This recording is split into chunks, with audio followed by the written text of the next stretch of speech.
Greetings, everyone. I am Dr. Ikena Finch, educator, motivator, and of course, a lover of social media. And today we're going to be talking about tech systems that nonprofits need. So I'm going to give you a scenario. You are a nonprofit owner and someone comes up to you and they want to give a donation. And they say, hey, can I get your Cash App? Can I get your Zelle? Can I get your, and you're like, no. Oh, well, can I book a appointment? Do you have your appointment link? Do you have your book me link? No. Can I pay you through PayPal or what have you? And all these answers are no. Can I get on your email list? And all these answers are no. The reason why they're no is because you don't have your systems in place. And that is a very unfortunate situation to be in today's technology.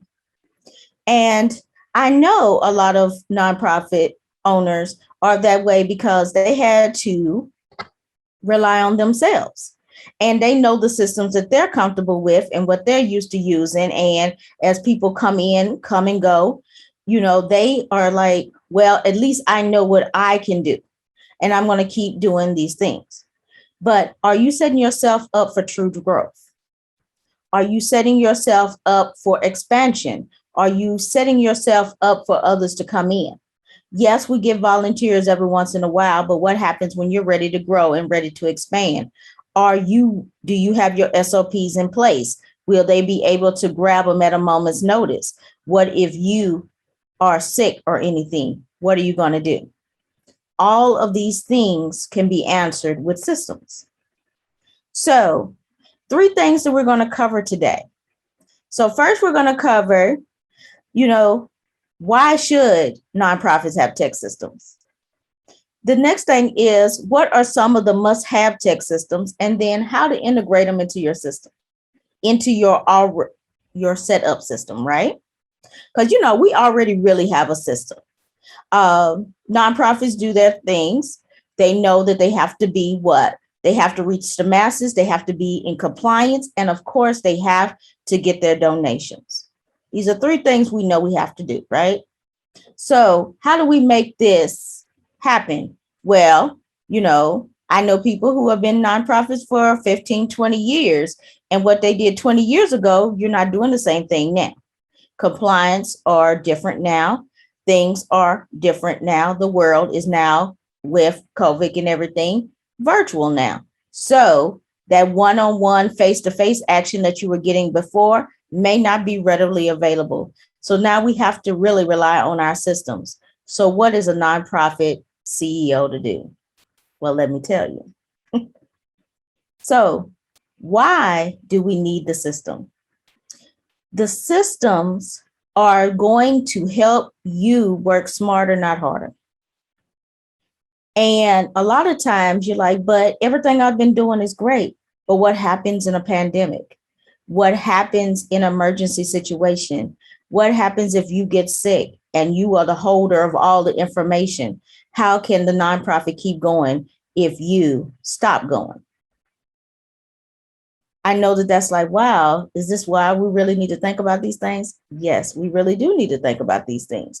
And, hey, little blunt, get it, got it. But sometimes we have to put that thought in our heads to say, hey, do I have a contingency plan? Or better yet, do I have a systems plan?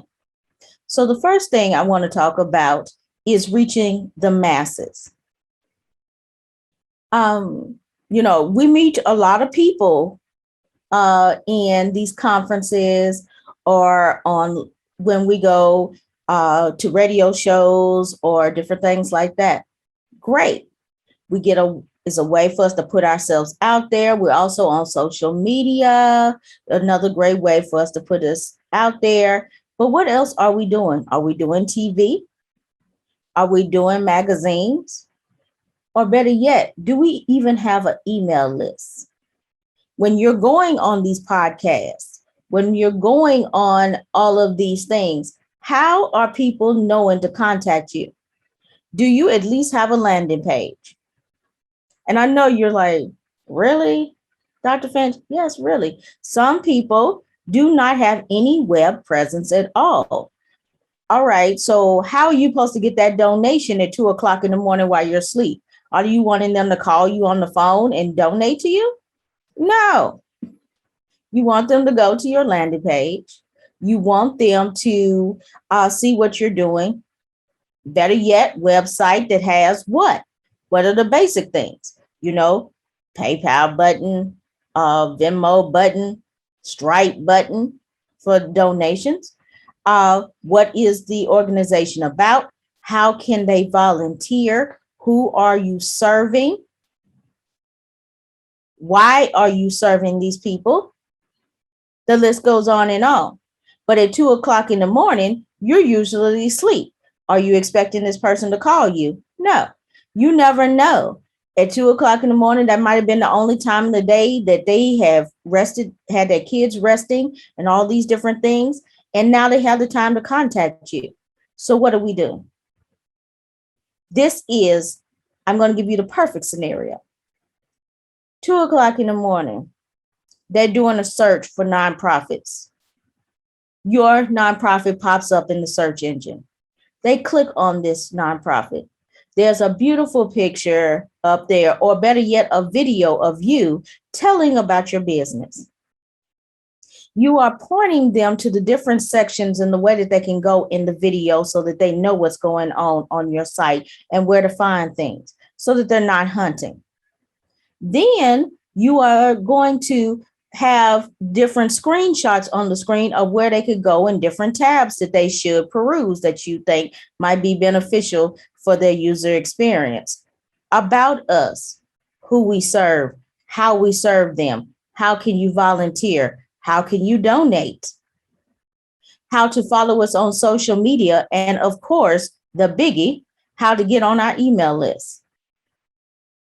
Why would they want to get on your email list? Because they might want to know the events that you're holding, these podcasts that you're going to be on, the connecting events that you're going to be giving.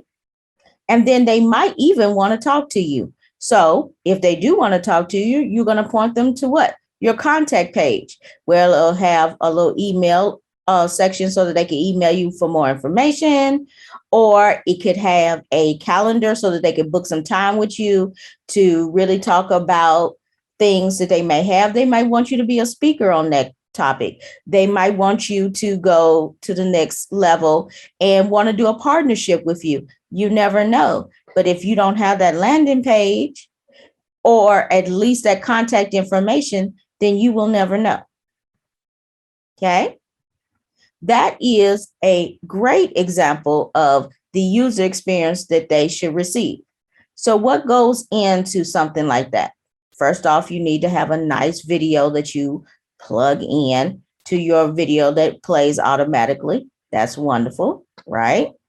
That's an integration.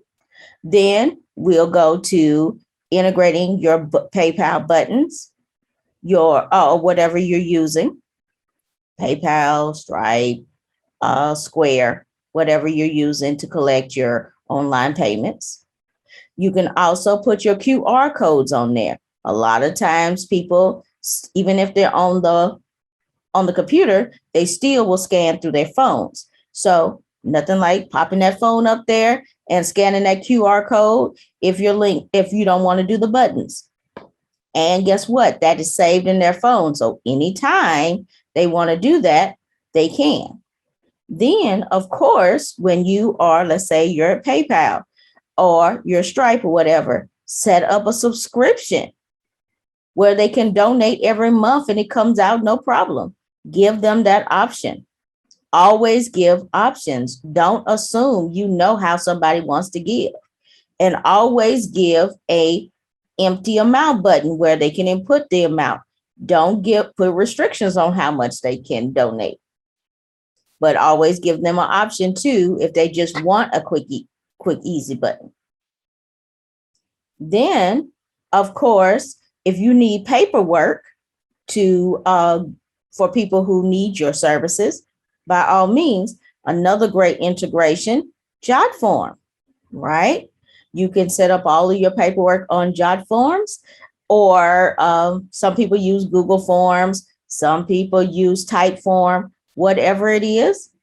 That way, you can get all the information you need. Make sure that there's a downloadable section if you need certain things for them to show for as proof. If you need them to download the item, fill it out, and then put it up there. If you need a hard signature, by all means, make sure that you have an upload integration.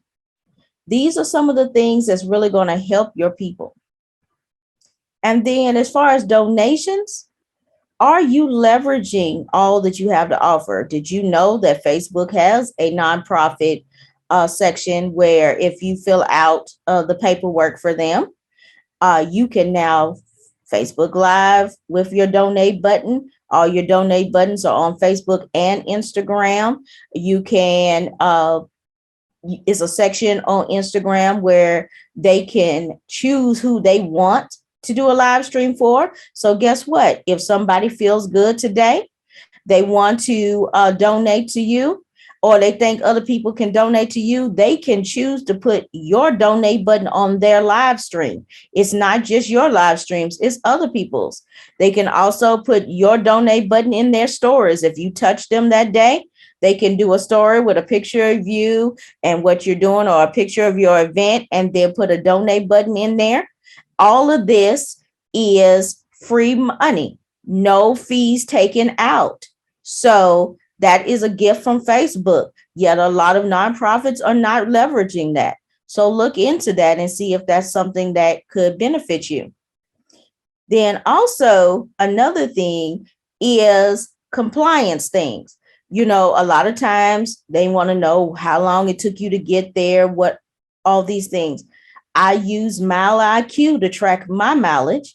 I use,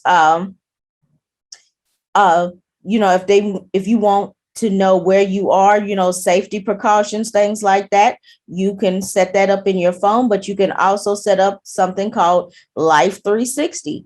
It's a way to track you and let you know where you are. A lot of people in these live events still get donations, cash donations. You don't want to go around without any protection with all that cash on you. So that is a thought. Another thing is, making sure that you try to get your donations electronically when you're out. Zelle, having a Zelle that goes directly into the bank account for the nonprofit is great. Your PayPals, your Stripes, your Squares, also electronic. You can, and then of course, if you are using Cash App, because some people just have Cash App and they want to do, we know that can get hacked sometimes. What do? We get to a certain amount and we constantly pushing it to our bank account. We don't leave it in there so that if somebody hacks it in the middle, they're not getting all your funds. So these are certain precautions and certain things and certain systems that you'll need.